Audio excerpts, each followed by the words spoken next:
My name is Cassie and I'm the founder of Fatco, where we use these guys to make this stuff. Let me explain. At Fatco, we specialize in making natural and organic skin and body care products, many of which contain tallow. It's nutrient dense and healing. It's extremely high in vitamins A, D, K, and E, all super important for skin health. It's natural, it's healthy, and it's sustainable.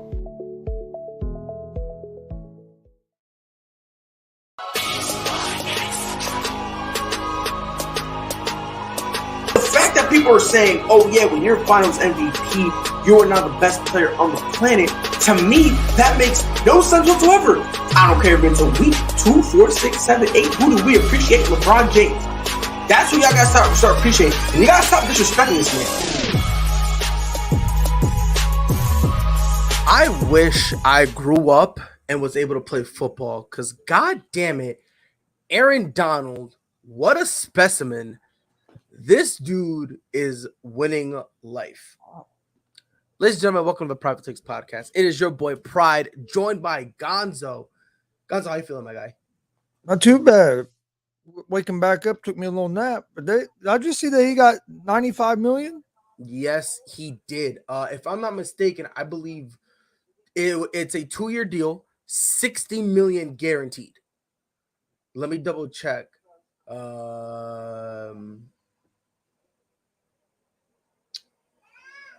Geez, they're not saying it. But yeah, suppose I've seen something on Twitter about it. He's getting paid as long as I'm looking at it correctly. It was either a 2 or 3 year deal.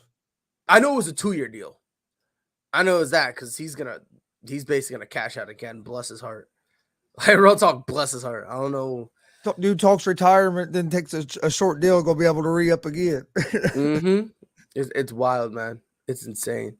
Okay, so it's a 2-year, $60 million extension, and then the 95 million, if I'm not mistaken, is kind of like this. It's this weird thing where they reworked his contract. It's something weird. So in the end, he gets 60,000 or 60 million guaranteed, point blank, period, and the rest is incentive based. And they basically structured it like he's a quarterback. So if they win a certain number of games, he gets the money. If they make the playoffs, he gets the money. For every playoff game that they win, he gets more money. If they make the Super Bowl, he gets more money. If they win the Super Bowl, he gets more money. It's a situation like that where Aaron Donald's breaking the fucking mold, bro. He's breaking the mold. Imagine this. He's a defensive player, and they're treating him like a quarterback. Yeah, you don't see defensive players get incentive-based contracts like that. Not that heavily. No. Not that heavily. If I'm not mistaken, this is the first time I think it's ever happened. I think it might be the first time that it ever happened. And it's just like it, but that just goes to show you like how great this dude is. This dude's a fucking stud. Point blank, period. I don't know if you heard about this, Gonzo. Excuse me. Cornell, the football coach from the Houston Texans. I think he was like 50 years coaching and almost 40 years, I think it was with the Texans. Like, this dude, He's been around forever. Hold on, let me double check this. Okay. So he's been coaching for 50 years and 39 years he's been in the NFL. So these are the teams that he coached for. The Giants, the Patriots, the Jets, the Browns, Chiefs, and the Houston Texans. Dude, he was part of 17 playoff appearances with 13 divisional crowns, 6 conference titles, and won 5 of the 6 Super Bowls he has appeared in. So he was with the Giants when they won there too. And then he won 3 more with New England. Dude, he's old as shit. Look, man, I've never in my life, because like, and the thing is like when you hear players talk, if you ask him, oh yeah, what coach, do you like the most or whatever, Crennel gets a lot. He gets a lot of respect. A lot of players adore him. They love him. Basically, he's hard on you when he needs to be, but at the same time, he's also kind of like, he's solid. You know, uh, he's a guy that you can go up and talk to him, but at the same time, he's also, if he's hard on, he'll be hard on you if he needs to be. That's all I've heard. Screw you, stupid.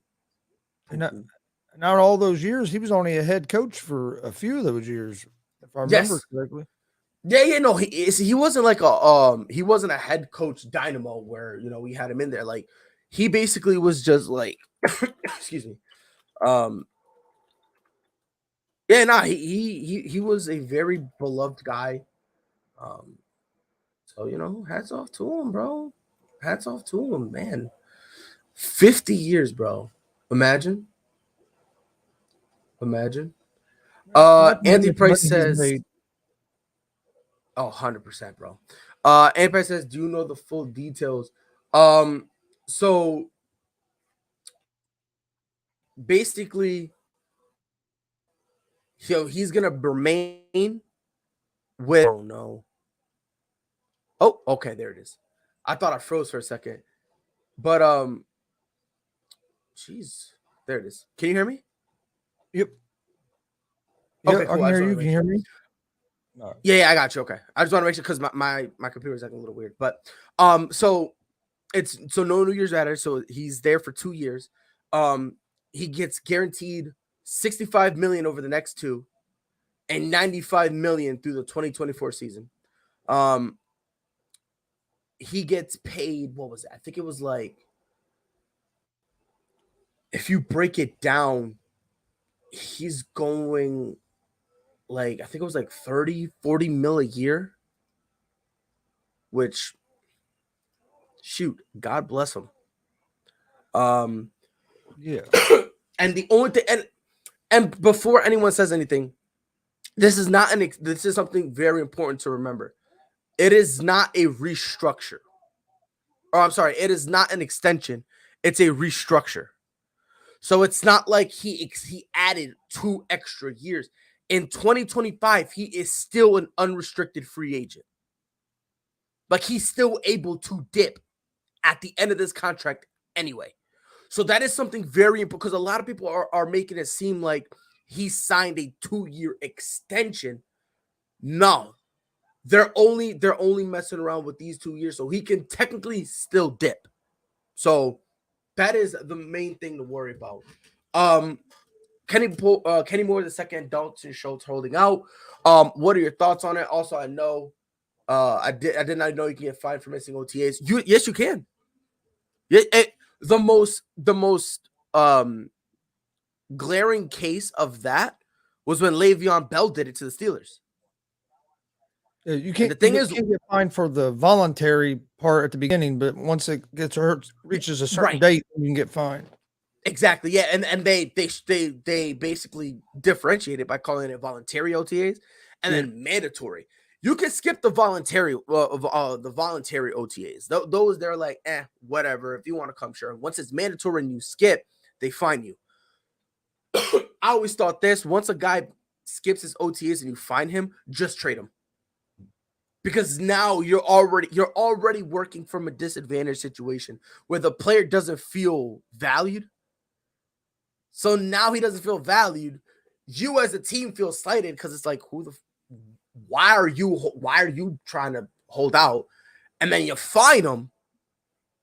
It's an awkward situation, but yeah. I don't know who the fuck told Dalton Schultz he was a fucking top tier tight end. I don't know who the fuck told him that. Whoever told him that, they're bozo. And I mean it disrespectfully, of course. Anthony Price says he's going to retire after the 2025 season. He probably will. Aaron Donald's probably going to retire. Especially if they win if he's to get another ring before that contract's up. No, 100%. I guarantee right now, he wins one more ring, he's just writing out the contract. That's it. He's just gonna write it out. And I don't blame him. I would too. Then again, I'm a simp for the money. We had a packed show for you guys. Celtics lost game 2. I'll tell you why. I don't give a flying fuck about that. The Boston Red Sox finally learned how to play baseball. Thank God. They were really testing my patience. We'll talk about that. But first, Chris, I want to play a game with you. It's called This or That. We're going to go by a couple positions. And then I'm going to tell you the player you have. Like, I'm basically going to tell you the player that we're basically centralizing it around. And I'm going to name you about 4 or 5 other guys. And I want you to let me know who you would take. I want to start with running backs. Okay? This one, it's either Saquon Barkley or the next guy I name. All right? Who are you taking? Say right now, right here, right now. Saquon Barkley or Christian McCaffrey? Mm-hmm. I'd have to say Christian McCaffrey. You'll take McCaffrey?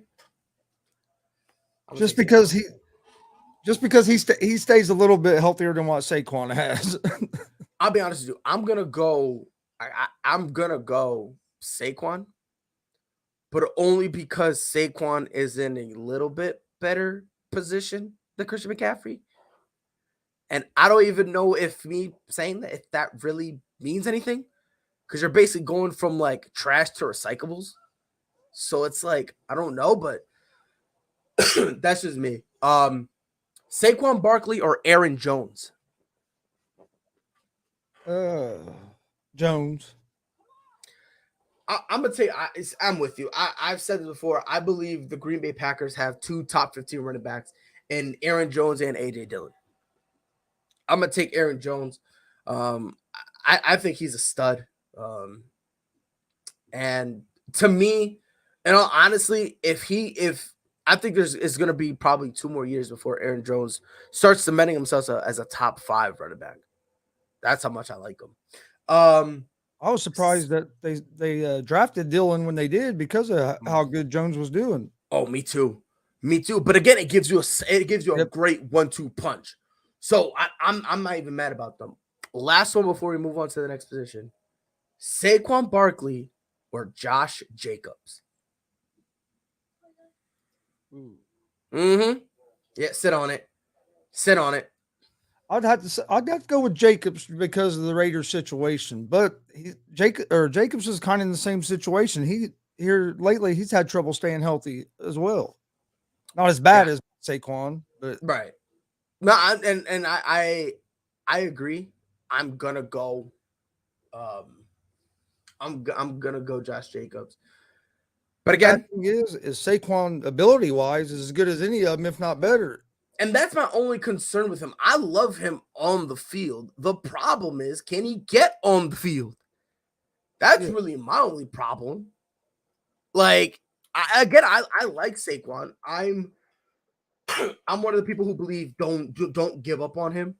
Ride out with him, whatever. But at the same time, man, it's hard to say that. Next position, I want to talk about some tight ends. And it's crazy because Yuki called it. We're gonna centralize it around Dalton Schultz because we're gonna bring this motherfucker back down to earth. I don't know who the fuck told them that he's great, so we're gonna bring this motherfucker back down to earth. So I'm gonna start with a dickhead move: Dalton Schultz or Travis Kelce. Travis Kelce. All right, cool. Just wanna okay. Dalton Schultz or Mark Andrews? I'd go with Mark Andrews over Schultz as well. Dalton Schultz or George Kittle? Kittle. Fucking bozo. Okay. This one, I'm very curious to see what you think. Dalton Schultz or Dallas Goedert? Think on it. I think I still would go with Goddard over Schultz. Let's go. Football. Let's go. Okay. I am very biased on Dallas Goedert. I can't remember which Madden I had. It was a couple years ago. I had Madden, and like his card, I was playing Madden at Ultimate Team. His card was like a 79, something like that. But he was fucking mossing dudes. And I was like, all right, in my eyes, this is the best tight end in the league. What are we doing here? Like him, and same thing with Madden 20, Noah Fant. Oh my God. Oh my God. Dalton Schultz or Dawson Knox? That's a good one. Bank on that one. I still think I like Knox over Schultz with just the potentials that he's shown. I'm taking Knox, but it's just, in my opinion, I believe Dawson Knox gets a lot of he's extremely underrated. But again, if you see Dawson Knox, when you already got Stephon Diggs. So you're already fighting from behind. They have a great offense. So he kind of gets lost in the shuffle a little bit. There's they got a lot of weapons on that offense. Right. So he gets lost in the shuffle. For AP, Dalton Schultz or Logan Thomas? I like Logan Thomas. I'm not a big Dalton Schultz fan either, so I'm gonna be a little more biased on that. But this might be, it's it's very close. I'll be nice. I'll go Schultz. It is close. It's razor close. So if you want to take Logan Thomas, this is one of those things. I'm not mad at you at all. I think it's close. Yuki goes Dalton Schultz or David Njoku. I'll take David Njoku with a broken neck, broken leg, facing 25 sexual assault claims. After a car crash. So he basically spent some time with Henry Ruggs. And then after that, retire, leave the game, go somewhere else, go outside the country, anywhere else, get stuck outside the country, and you won't be able to come back until the game is over, and I'll still take David Njoku over Dalton Schultz. I will take an unavailable David Njoku over Dalton Schultz. Yeah, that's what I was going to say. I think Njoku's actually underrated, and some of that's because of the injury. I was about to say because we forget before he went down, we were screaming how much we love this guy. He got hurt, and we forgot. He was though one of Baker's favorite targets there for until Baker got hurt. Frankie goes fuck Ball and the Rams Patriots 2 Rams 0 head-to-head in Super Bowls. Oh, what a time to be alive. Last one I want to talk to you about wide receivers. This time I want to have a little bit of fun. He's going to embark in his first year as wide receiver number 1. CeeDee Lamb. Oh, by the way, are we saying Schultz is not a top 15?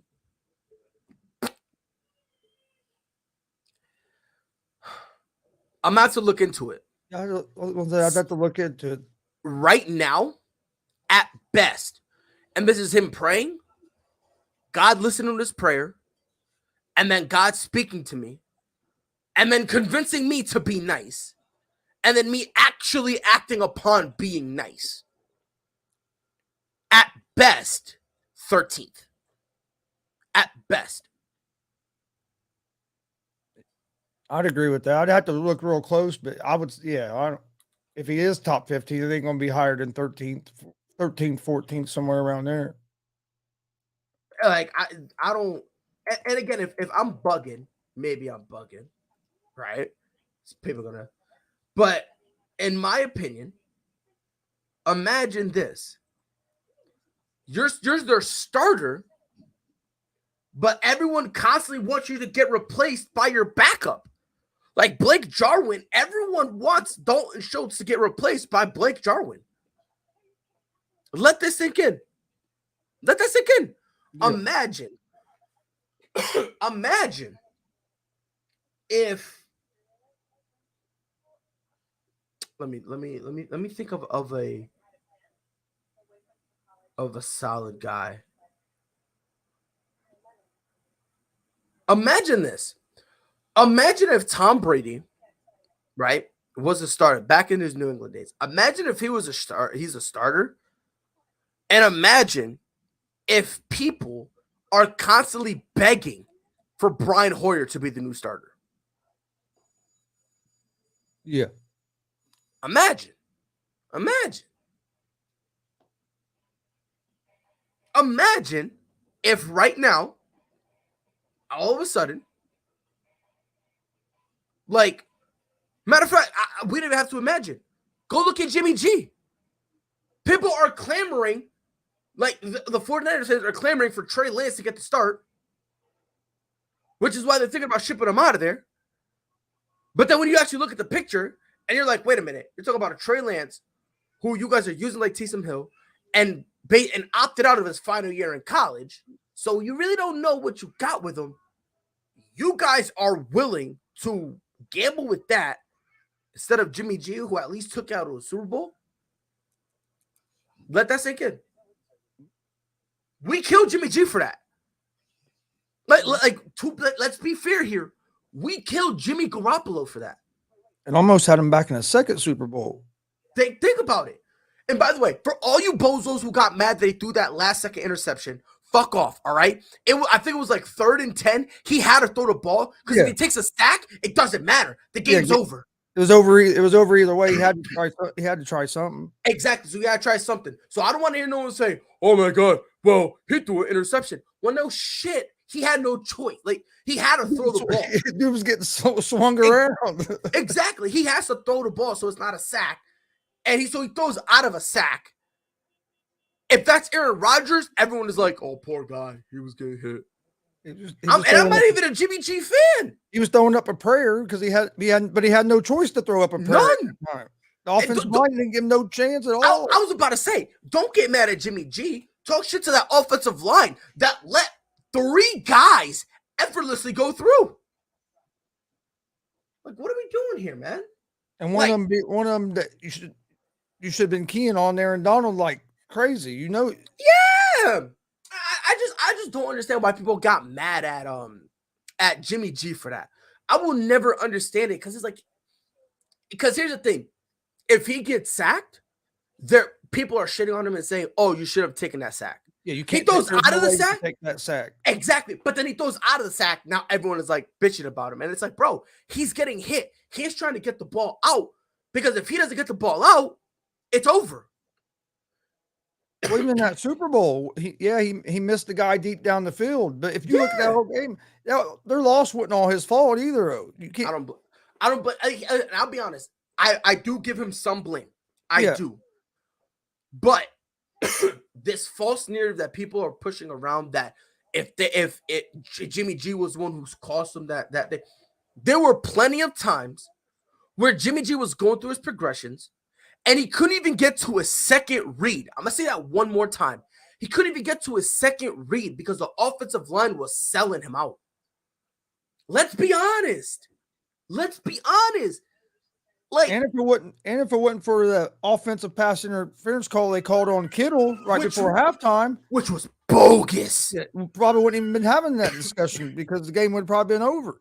Yeah, like, and I was watching that, and when I saw that flag get thrown, I was like, at first, I thought it was holding on the defense, and I just thought, somewhere, unless bumblefuck something happened, you know what I mean, like off the screen or whatever. Then all of a sudden, they're like, yeah, George Kittle. And I'm like, yeah. Huh? And then they replay it. And I'm just like, you got it, Chief. You got it. But yeah, man, look. I'll tell you right now, I take Garoppolo right now as the Colts quarterback. Oh, hell yeah. Fuck Matt Ryan. I mean that with all due disrespect. But CeeDee Lamb, or you taking this one, I had a conversation with someone. And I accidentally, I almost made them fight. Like, I had to apologize because this got hot. CeeDee Lamb or T. Higgins. This one, to me, I don't know, man. I know my answer, but in my opinion, it's. I lean toward T. Higgins. I do too. And like by real close. But like I think people are going to realize that CD Lamb might not be the number one receiver on a team. That I think they might realize that since they've lost Cooper and Now I'll be honest. He might in like 3-4 years, maybe. That's a possibility. But as of right now, no. Because all I know, I'm seeing him get shut down by number 3 receivers. That's all I'm saying. Like a lot of his explosive plays really come down to like, I don't know if people realize it, but they basically, he runs routes where he basically crosses over someone else's route. So that way the 2 corners, or if they're safety up, there's like communication that needs to go down. That needs to happen in a split second. Yep, and he gets the blown coverage. Yeah, and then it's ended up being a blown coverage. So that, I mean, or can you rely on that as a number one receiver? I don't know. Or where does Dallas get most of their yards and their points? Garbage time. Oh, garbage time, right? Last couple of years. I mean, that's when they've done most of their damage after they're already get way down in the first half. Yep. Now, this one, I think I might be being a little disrespectful, but fucking why not? CeeDee Lamb or Christian Kirk? I'd go with Lamb over Kirk. How Christian Kirk got that deal, God bless him. I'm not even gonna. I ain't gonna say nothing, bro. God bless him. My son's a big Cardinals fan at all. He can't stand it. I'm taking I'm taking Lamb. Allen Robinson or CeeDee Lamb. I like Robinson because I think Robinson can even put up better numbers than what he had being out of nowadays, or with a better quarterback. He was putting up the numbers he was in Chicago with Matt Nagy as offensive coordinator, who I think is terrible. So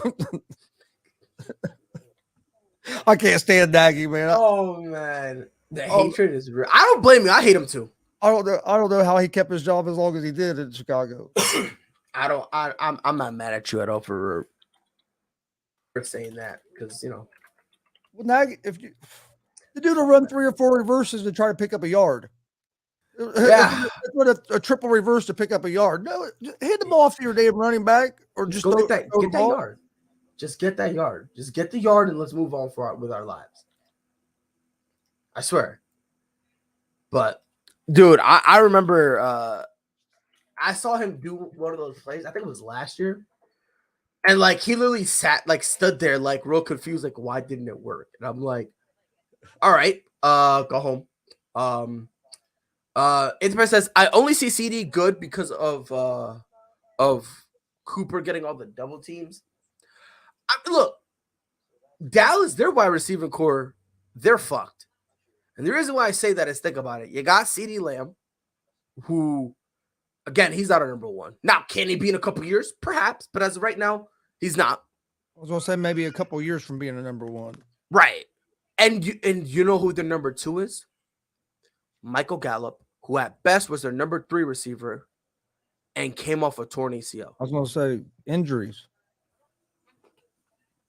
Yikes. People will tell you that the Cowboys are going to go to the Super Bowl. I don't know, man. Yuki says, I still think the Jags are going to win the AFC South. Yeah, that's what he was saying that earlier today on the afternoon show. Let me digest it. Hold on. Because that's something I need to digest. Because it's what the Titans. Yeah, you're going to say the Colts. So it's Titans, Colts, Texans, Jags. I don't know about that one, Chief. Nope. Nah. However, I will say this. I don't think they finished last in the division.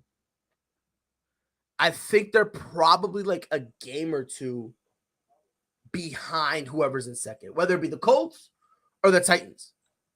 Whoever. I mean, I think the Jags. Don't get me wrong. I think they're definitely going to be improved with the moves they've made, and Mhm. and then bringing in Peterson. I think they're going to be definitely improved. They might be ahead. They might move ahead of Tennessee because Tennessee don't have no receivers hardly anymore either. Well, they got that kid that they drafted, and Robert Well, Woods. Now, Robert Woods is kind of the same category as Michael Gallup in terms of coming off the injury. coming So, off an injury, and the rookie, you never know how they're going to do in their first year. yeah, So, like yeah, Traylon Burke. That's nothing. So it's kind of like they got all that stuff. Plus, you still got Derrick Henry. yeah. So, I was going to say, if Derrick Henry stays healthy, that's the X factor. right. So, And with the Jags, and I was a big Trevor Lawrence guy coming out of college. But is Trevor Lawrence going to look like the quarterback we thought he was going to be this year? Or is he going to look like he did last year? Was that more of the situation he was in, or we're gonna have to see some improvement? Because I will give him the benefit of the doubt because he literally was just throwing at randoms. Like I could have suited up for them, so I get it. But now that he kind of has more help, I do see. I expect to see some type of improvement. You know what I mean? I do too. I don't think he's as bad as he was last year. Right now, 100%. Last one, CeeDee Lamb or Devontae Smith, the young wide receiver from Philly. Me personally, I think I'll lean towards Smith a little bit. Yeah, I'm gonna go towards Smith. I think it's close. This was close. If you want to take CD, I'm not mad at you. I wouldn't even be mad at you at all. But then again, I do like Smith though. And Smith hasn't really ever had that guy like Lamb has on the other side where he had him. He's about to have that now. He's about to have that now because now AJ Brown will get double teamed. So he go, woo! What a time to be alive. But moving on to the next topic, my guy. We got our shit together. We are back up to 500, which I was ecstatic. I was like, let's go. We're getting our shit together, right? Told people, and Chris, you're one of the people I said to. And I'm going to use the same line as when I was talking about the Celtics. When you ride with your team, you got bragging rights for life. Don't matter. I tell people that all the time. And lo and behold, here we are. We're getting it together. We're 27-27. So let me ask you a question. 4-game win streak. Completing a sweep of the Oakland Athletics. Let me ask you, do you think Boston has figured it out? Or do you look at it as like, okay, it's a nice little run, but they're not really going to be doing anything? No, I think Boston has figured it out some. We had talked about it, I think it's been a week or two ago, and you were asking them to buy or sell, and I told you I like the Red Sox, the way they were trending. And then, like you said, they've won 4 in a row, 4 of their last 5. And they're if you look at their stats, their team ERA is only 4.14, so it's not like their pitching staff's been terrible. Yeah, our pitching is starting to get it together. Yeah, they're starting to get it together. Hitting 239 as a team. I'd like to see them start hitting the ball a little bit better, but they have it here as of late. They've been hitting the ball better. Yeah, the reason why our team. Or excuse me, I read the wrong one. We're at a 373 team ERA. Yeah, 379 as a team. Yeah, and I said this. The reason why I believe that, the stats that we have are a little misleading. And the reason why I say that is because we put ourselves in a bad hole in the beginning of the season. We were horrible. Well, it was kind of like the Reds, but not to that extent. Right. We were probably, in all honesty, a bad start, but we were probably like if the Reds were like the bottom of the barrel, we probably was like a level above them. See, like we weren't the bottom, but I will say we were close. The only difference that I honestly could have said was, all right, look, at least I could point to our offense and say these 3 guys are like, it was JD Martinez, Xander Bogaerts, and Rafael Devers. I can at least point to those 3 guys and say, look what they're doing. You know?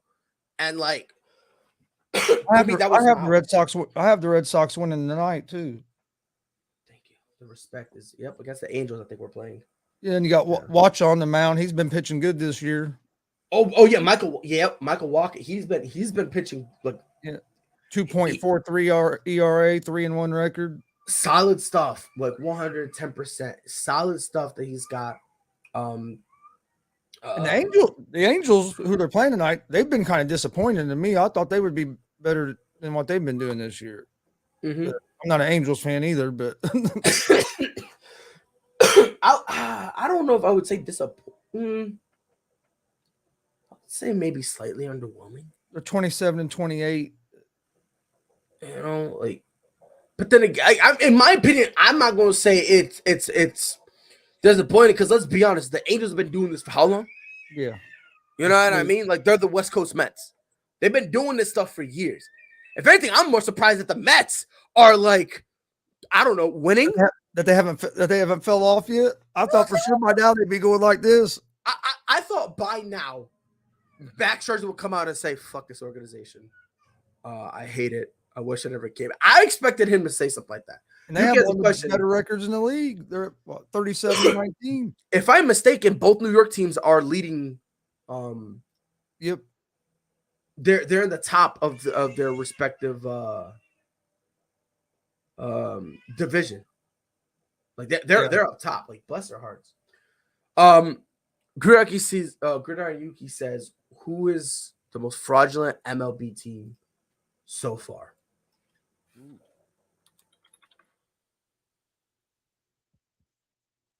I got a couple. I'd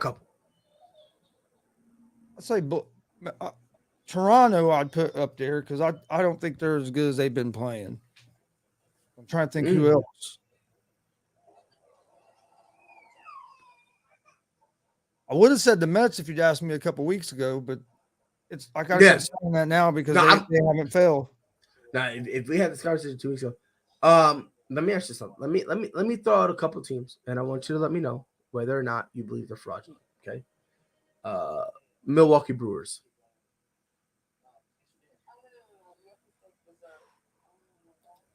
I'd agree with. I would say yes because of their offense. They're not hitting the ball as good as they were in the past, but they still got the pit. They still have pitching, but they don't have the offense. Right, and again, for me, it reminds me. In my opinion, they are kind of like the reverse, or not reverse, but they're kind of what the Rays were last year and the year before last, where it was like the offense was sluggish, but they had dominant pitching. The only problem I have and why I personally am going to start calling these guys, and when I say these guys, I'm talking about the Brewers. Why I'm calling them frauds is simple. When you looked at that roster with the Rays, they just weren't good hitters for the most part. Yeah. They were just solid guys who can make contact and it's fine. The problem here, they're good hitters who just can't hit. And the number one name you got to bring up, Christian Yelich. I was going to say Yelich fell off. Like, think about it. Trevor Story was doing the same thing. We were killing him. Christian Yelich, scot-free. This kid won an MVP. This is an MVP batting 218. What? And honestly, if it wasn't for the division that they're in, no, they wouldn't be up there at the front. They're just in a terrible division with the Reds and the Cubs, and the Cardinals haven't been playing great. 100%. I'm there with you. I'm a diehard Reds fan, but we were looking like we were turning our season around until this week. We won the hottest teams in May, and then the first week of June, all of a sudden they were like, oh, we're not in May no more. Oh, well, may the L's come. I guess that's the vibe they were on. Last team Green out there again tonight. He got hammered his last time out. Last team, the San Diego Padres. Now, they're second in the division, right? In the NL West. They're behind the Dodgers. However, they're only back by 2 games. Only 2. Looking at it, they're the team ERA 3.34, which, it's acceptable. Their team batting average 2.33. 2.33. Man, Have you noticed, like, almost if you look at all the batting averages, most of the teams are in the 230s to 240s. All of them are down for team batting average. It's insane, bro. It's insane. But with all this, you think there's an argument to be made about the Padres being frauds? I think you can because their pitching staff hasn't been as dominant as I thought it would have been. Snell, I know he's just coming back, but he hasn't pitched up to his ability that we've seen him pitch. Let me ask you something about that. Don't you think it's odd that when he was with the Rays, he won the Cy Young with the Rays, right? Yes, I believe so.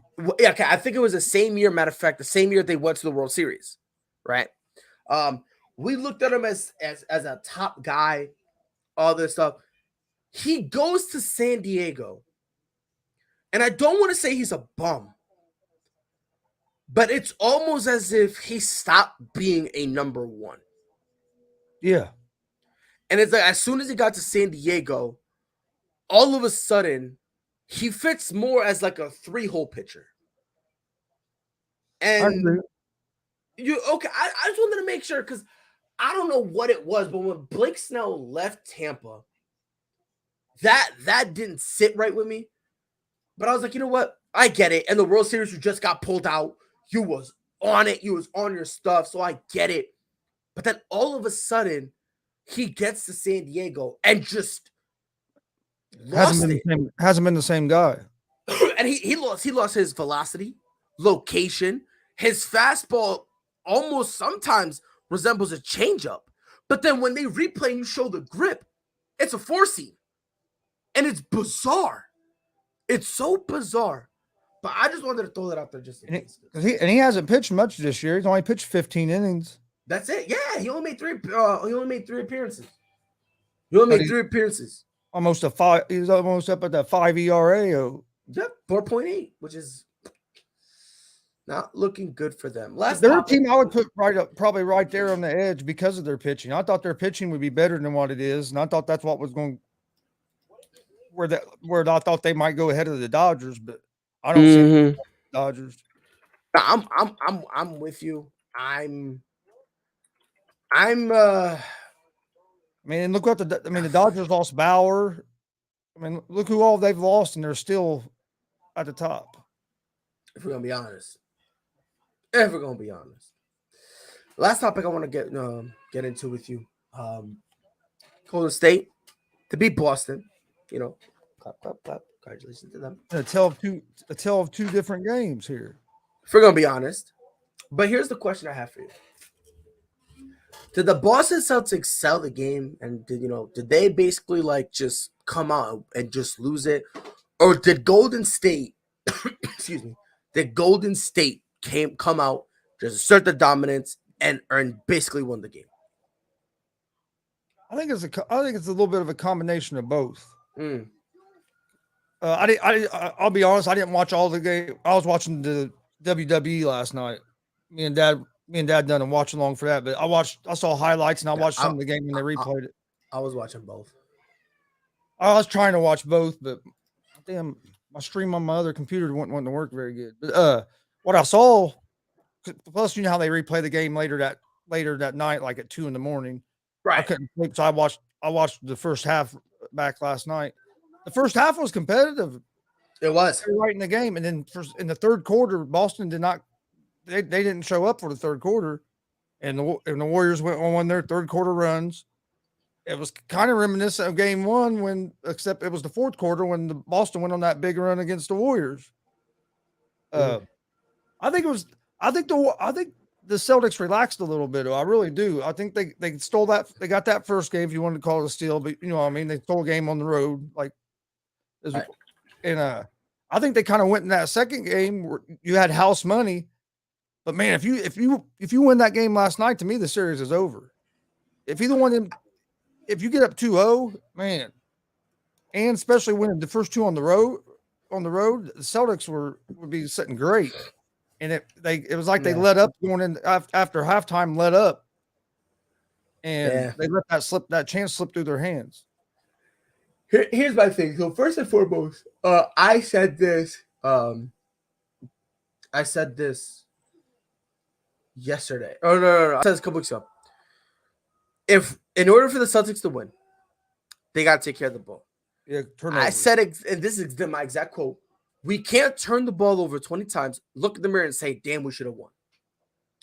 18 turnovers. You got 18 turnovers, you're gonna lose. There's just no other way. How many around turnovers it. did the Warriors have? I think they had like 7. That's rare like for the 12. Warriors. 12. Well, even that's rare for the Warriors. They're usually up there 15 or more. Right. That was my key, one of my keys to the series was which team took care of the ball better, because that was the big weakness with the Warriors throughout the playoffs is turnovers. They'll turn the ball over close to 18, 20 times a game. Right. So, but here's the part that, first and foremost, by the way, let me address the elephant in the room with Draymond. Should Draymond have gotten a technical and been ejected? Yes. If I was the official, I don't care if he has a technical before or after. I'm doing a double technical on both Jaylen Brown and Draymond. Now, I've seen people ask, why does Draymond get away with this stuff? And I believe, honestly, the answer is simple. It's not, and I think in Draymond's case, it's not because he's a star. It's not because he's that good. It's not that, that the refs want to protect the game. I just genuinely think Draymond has been so dirty for so long that when you see him do this stuff, it almost comes across as normal. Because he's been doing it. It's the same thing with Rasheed Wallace. Rasheed Wallace gets teched up, and it got to the point where there have been many techs just because he looked at them. You're just so accustomed to Rasheed Wallace on the verge of saying something that you just tech him up just because. You tech him up. The most famous one, he was staring at an official when he was with Portland, the Trailblazers. He was just staring at him. He got teched up, and Steve Smith was like, what happened? He ain't say nothing. He was like, he was staring at me. Like, and I think it's the same thing with Draymond. Like, Draymond has been doing this for so long that it just seems normal. If that game would have been in Boston, he would have got ejected. I don't know. Maybe I think he would have. I don't think he would have got, because man, there was 2 or 3. So. After he got that first technical, there was 2 or 3 times after that you could have given another technical. 110%. 110%. I think one of them would have got called in Boston being on the road. Maybe. I like I said, I just believe that the reason why he didn't get that second tech called on him was just because you're accustomed to doing it. So you're not gonna really call him a tech every time he deserves it because you're just used to seeing it. You know what I mean? So that's what that too. You know what I mean? That's just why, because I've seen a lot of Celtics fans and just a lot of NBA fans get upset. And I'm like, I understand it if you guys look at it in a vacuum, but if you look at Draymond's career, this isn't the first time he's gotten away with dirty plays. So I don't have a problem. Like, I have a problem with him with him running his mouth and you want to do all that. But when you start shoving people or tripping them or that's them, when you got that's a totally different thing. You need to tech him up. You have to. Once you start playing, like for instance, when he was laying down, he basically was like he left his foot on Jaylen Brown. Yeah. What grown man's gonna let you lay his foot on him and not do nothing? Like, that's stupidity. You know what I mean? Like, so it's like, again, if Draymond wants to chirp and talk shit, that's fine. Yeah, if you can talk shit and the other team lets you get in their head, hey, that's and on then them. they get mad and they push you. You know what? That's on them. Because all Draymond is doing, I'm just chatting. I'm just talking shit. That's it. But once you start crossing that line, because he's a habitual line crosser, the refs just kind of start looking at it like Draymond being Draymond. So I think that's why he's able to get away with this stuff a little more. Do you think the fact that a lot of people, I'm sure the refs here, a lot of people blame that the reason the Warriors lost that series to the Cavs a few years ago on that he got ejected and got suspended. Do you think that maybe gets in the ref's head in these playoff games? I mean, there's probably some refs that it does get in their head. There's probably some, but I do want to address that. Look, I'm gonna say this to my dying breath because I've had somebody come. I've spoken to someone. They were like, "Yeah, if Draymond doesn't get suspended, And here's my thing. In that game, the Cleveland Cavaliers beat the Warriors by 17. Draymond Green, if he makes a 17-point difference, God bless him, but I don't want to hear it when the guy doesn't even average double-digit points for his career. Well, plus he missed. He got suspended for Game 5, right? 4. I think it was Game 4. So there was 4. 3. There was 3 more games after the game he got suspended.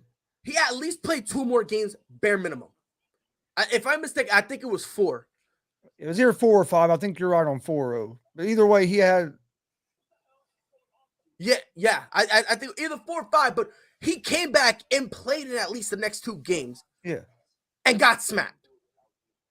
So I don't want to hear nothing about if Draymond doesn't get suspended. Instead of saying that, Draymond shouldn't have got suspended. It'd been different if he got like missed a game. Say he missed Game 7. He got suspended in Game 6 and was out for Game 7, and they got beat. Then I can say maybe some argument. But even then, guess what I'll say? Of those 6 games that you guys lost 3 of them, Draymond was there. Yeah. You remember what Draymond said? Yeah, no one ever beat us 100%. That's the most dumbest shit I've ever heard in my life. Did you hear him taking another shot at KD last night? At this point, I need Draymond and KD just to go fight. Just go fight, get out the way. Let's just get it out the way.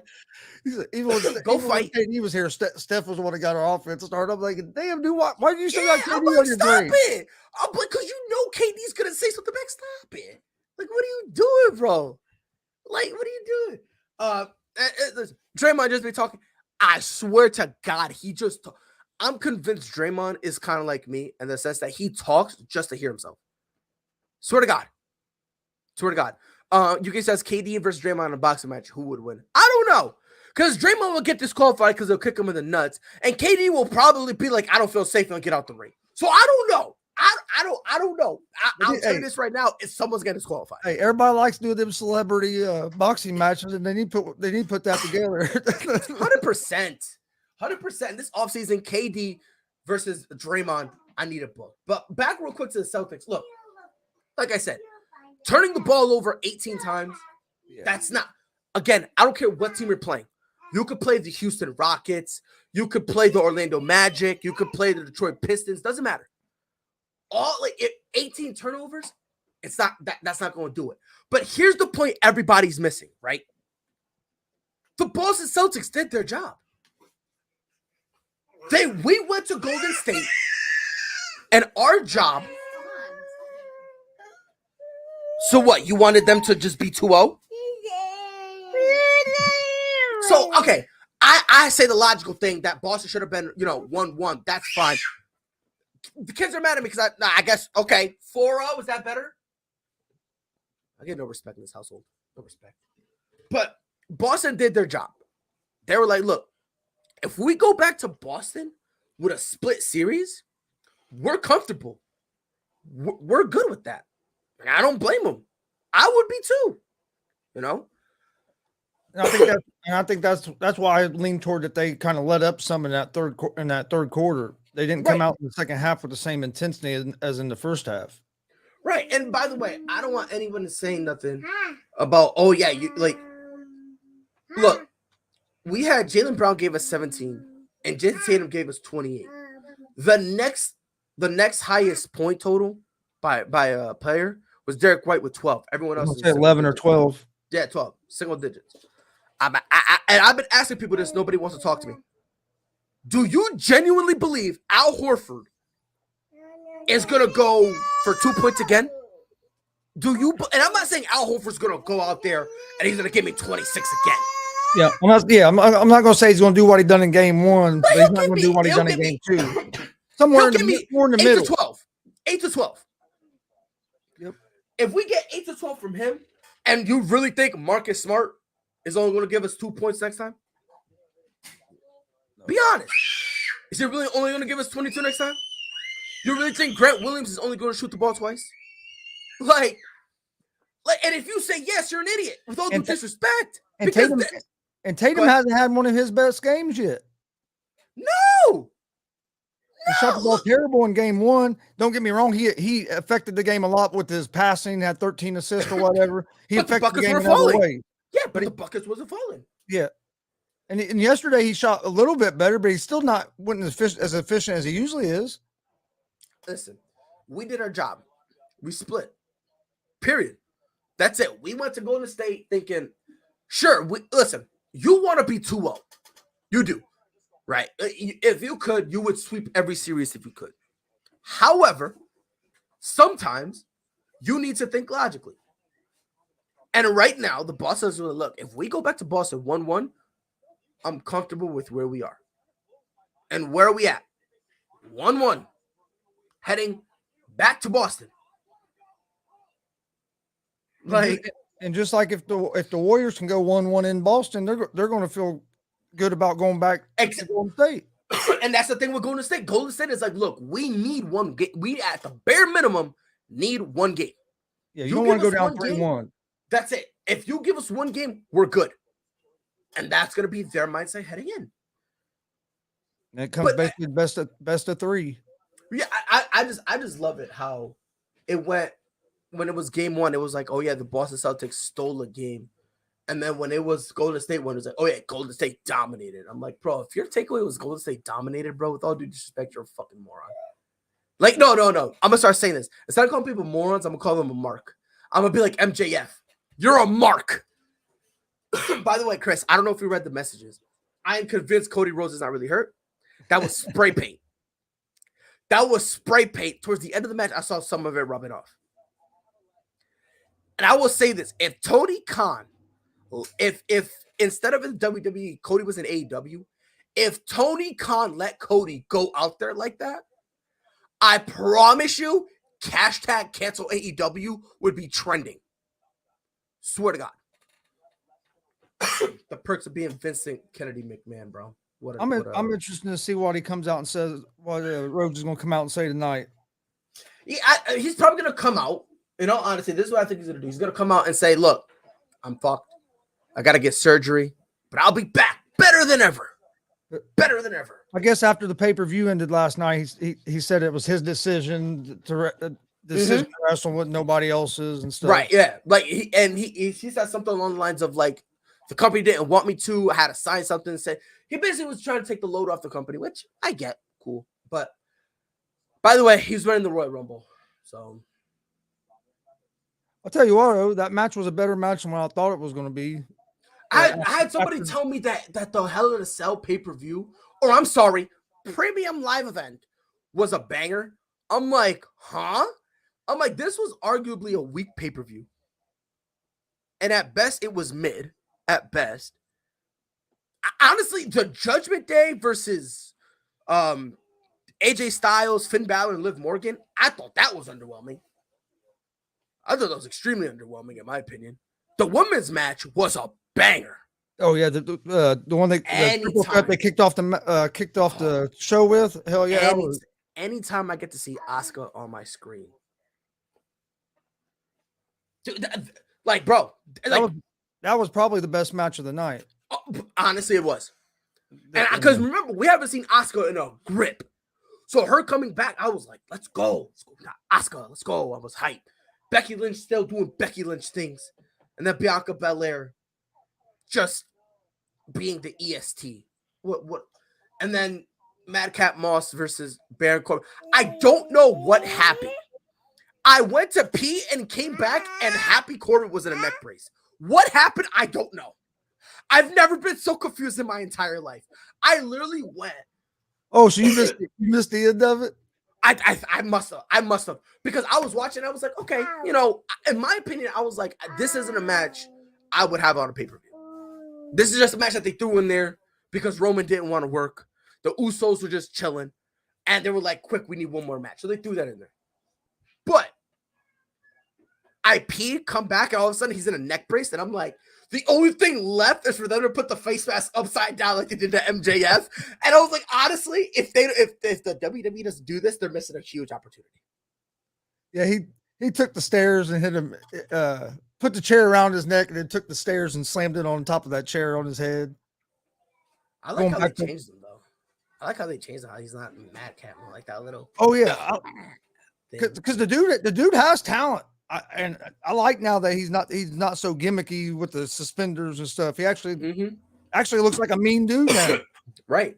Before we sign off, Miguel and Duhar, Yankees third baseman, for the umpteenth time demanding a trade yet again.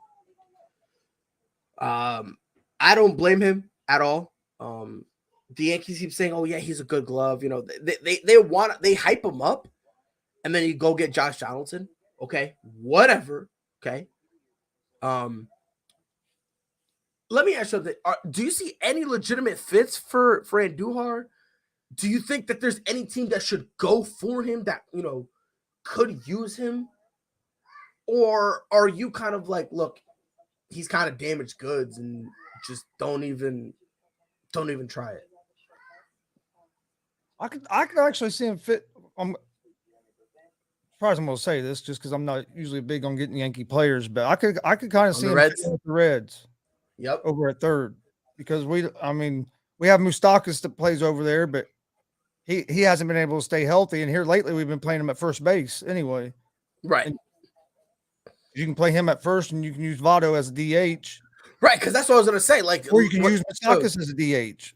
Right, because to save both of them, because Joey Votto is getting older and Moustakas, he's getting hurt. They're kind of alternating DHs, which kind of leaves third wide open. Because you could just put Moustakas, you could put him at first, whatever Joey Votto's DHing. Yep. Same thing, vice versa. So that kind of does leave a hole in terms of third base open. Excuse me, which I get. The Reds just sent one of their young prospects to the Yankees. Yes. Yeah. So I can't remember his name now off the top of my head, but Gimme, how about both of you don't get it? Gimme. Thank you. I cannot wait to move. No. When I move, I'm getting my own room. I don't care. I'll put my fiance in the living room. I need my own room. I need my own room with a lock too. So I'm gonna slam the door. I'm gonna slam the door and lock it, so that way my kids be like, Dad. I'm just gonna have like a TV. I'm just gonna turn the sound up. That's why I got lucky. When my son moved out, gave us an extra room in the house, so I took it over. This is where I stay 90% of the time. Huh? Where are we moving to? You said where we moving to? Yeah. I don't know where you're moving to, but I know. Whoa. Come on. Yo, relax. Come on. Yo, damn. I'm sleeping in the living room tonight. Fuck. I love you. Oh, okay. I might be able to sleep with the bed. She said I love you back. Votto, Votto scares me when he tries to stretch a single into a double. Oof. He runs bases like he's fast. He tries to run bases fast. You know who he reminds me a lot of? You know who he really reminds me a lot? Albert Pujols. I've never seen a slow dude constantly try to stretch singles into doubles so much. And it's like, I've seen multiple times where like he'll be on first and he'll get to third and the third base coach will tell him to stop. This is back when he was with the Cardinals, right? This is so like prime Pujols, right? And they'll tell him to stop, and he's like, "Fuck that noise!" And he like overruns it a go, and he gets thrown up by a mile. And then like he does it and looks at the third base coach, and he just goes. Votto's done that a couple times this year. Dude, in my opinion, it's hilarious. He looks like he's running in quicksand. It is the funniest thing ever. And it's funny because like his arm pumps, he pumps, and it looks like his leg is pumping. But, like, it just doesn't translate to actual speed. It's the funniest thing in the world. But in terms of Andujar, I do think another team that would be interested in him probably would be the Marlins. I think if you put him, you put that. But, I mean, I personally think that's a little bit of a stretch. Because I feel like if they put him there, it would be more of a situation where it's like, all right, look, we're just holding you here for a couple years. And then, move you on, whatever the case may be. What about the Texas Rangers?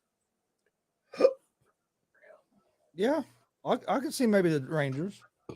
I mean, I think there's a few, but the sad part about it, where he's at right now, I think if he would go to a good team, let's say the Dodgers get their hands on him, let's say the Padres, let's say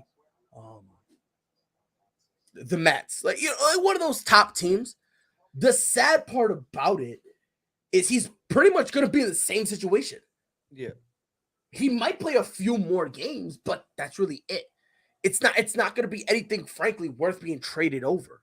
No, yeah. If he's going to get traded to get more playing time, he's going to go to a team that isn't any a fun good. team. let's be honest, a bum team. He's gonna have to go to one of those low teams that are still trying to figure stuff out.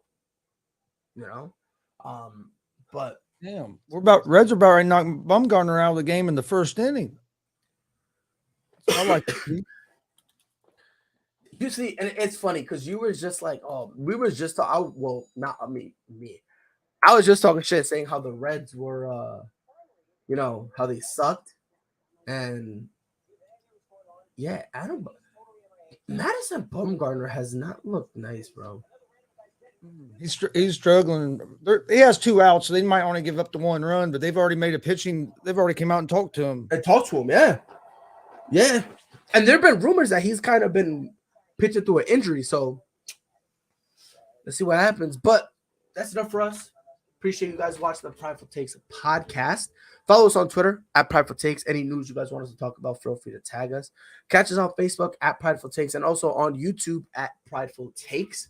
Visit our website, www.pridefultakes.com. Not only is every episode of the podcast up there, but we also have original articles. Check us out on Spotify and Apple Podcasts at the Prideful Takes podcast. If you have an iPhone, just say, hey, Siri, play the Prideful Takes podcast, and she'll take care of the rest. And as always, go to www.fatco.com. Use discount code Prideful Takes and get 15% off. Chris, what was that face for? Kyle Farmer got hit. Looked like I thought I was going to hit him in the toward the face. Ended up hitting him in his hand. Hopefully, he didn't break his hand. So that's what they talked to him about. Yeah, that's like, I'm hitting someone. He's like, I'm hitting someone. Fuck this noise. He's like, I'm sick of this shit. You know, you should let your viewers know. And Bumgarner, man, I don't know. His velocity is not there no more.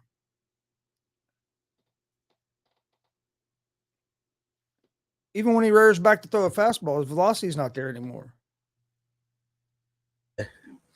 Yeah. Yep. But Chris, I appreciate you being here, my guy. Always a pleasure. Always an honor, my guy.